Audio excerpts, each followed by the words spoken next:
अरे खूप कंटाळा आलाय रे घरी बसून बसून. चल काटर रोडला एक राऊंड मारून येऊ. हा चल जाऊन येऊया. थांब जुगलला पण विचारूया. नाही येणार रे तो, पाय मोडला झाला. माहिती आहे घंटा पण नाही येणार रे. लावता दोघांनी मला चॅलेंज. येणार तो. हा जुगल कुठे आहे? घरी आहे. हा चल आपल्याला जरा बँड्रा जायचंय. नाही रे नाही जमणार, पायाला लागलाय रे माझ्या.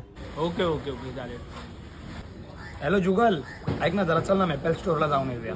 अरे तुला तर माहिती आहे रे माझ्या पायाला लागलंय रे, नाही होऊ शकत. नाही जमणार. येणार चल. आता माझी बारी. हॅलो सोन्या कुठे आहे? ये मग आपल्या रोजच्या ठिकाणी. हा काय आलो. चला येतोय. आता इथे कशाला आणलाय? 2 मिनिटं थांब ना. काय भावा आलो ना. आम्ही बोलल्यावर नाही आलास, रोजच्या ठिकाण बोलल्यावर बरोबर आलास. हीच दोस्ती ठेवली. हा तुझा रोजचा काय आमच्या मारतो रे. सोड रे त्यांना चल.